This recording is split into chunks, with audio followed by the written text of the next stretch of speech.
నమస్కారం అండి. అందరికీ welcome to my YouTube channel Sri Manju special. మనము ప్రతిరోజు లలితా సహస్రనామాలకు ఒక్కొక్కటి చొప్పున ప్రతిపదార్థాలు తెలుసుకుంటున్నాం కదా. శ్రీమాత్రే నమః. 280 నామము పద్మనాభ సహోదరి. పద విభజన ప్రతిపదార్థం పద్మనాభ సహోదరి. పద్మనాభ సహోదరి విష్ణుమూర్తి తోడబుట్టినది. పద్మమును నాభి అందుగలవాడు విష్ణువు. పరమేశ్వరి అతని సహోదరి. పూర్వము రాక్షస సంహారం కోసం దేవతలు పరమేశ్వరి ప్రీతి కొరకు ఒక యజ్ఞం చేశారు. ఆ యజ్ఞంలో హోమగుండంలో ఒక గోళాకారం ఏర్పడింది. అందులో ఒక భాగం నుంచి పద్మనాభుడు, రెండవ భాగం నుంచి పరమేశ్వరి వచ్చారు. అందుచేత ఆమె పద్మనాభ సహోదరి అనబడుతుంది.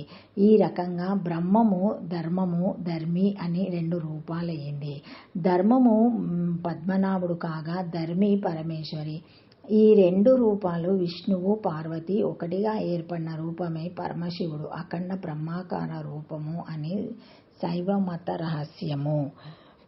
నారాయణస్య భాగిని నారాయణి. నారాయణుని యొక్క సోదరి కాబట్టి నారాయణి అన్నారు. నరములంటే నీరు అని అర్థం. నరముల నీటి నుండి తామర కాడపైకి వచ్చి దానిపైన విచ్చుకోబోయే పద్మము వస్తుంది. ఆ తామర పువ్వు విచ్చుకోకముందు చోటుకు చీకటి రాత్రి అవుతూ, తామర పువ్వు విచ్చుకుంటే చోటుకు వెలుగు తెల్లవారటం అవుతుంది.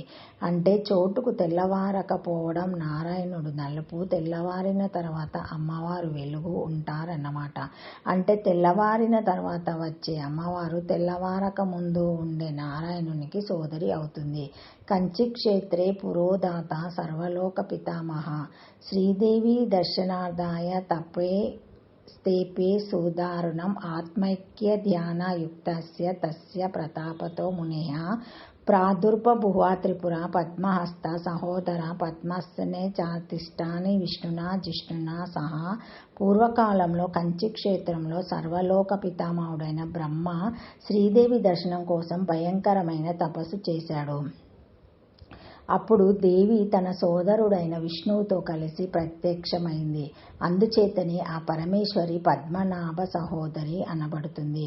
పరాశక్తి శంభునాథులు హోమం చేయగా హోమగుండం నుండి లలితా పరమేశ్వరి ఉద్భవించి కామేశ్వరి రూపాలు పొంది సృష్టిని సాగించింది.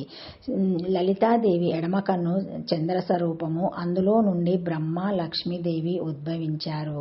సూర్య రూపమైన కుడి కంటే నుండి విష్ణువు, పార్వతీదేవి జన్మించారు. తరువాత లాలాట రూపమైన అగ్ని నుండి రుద్రుడు, సరస్వతీదేవి జన్మించారు.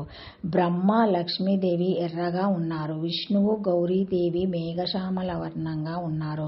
రుద్రుడు, సరస్వతి స్వచ్ఛంగా నిర్మలంగా తెల్లగా ఉన్నారు. వీరు వారి ఆయా స్థానాలు మార్చుకొని భార్యలుగా చేసుకున్నారు.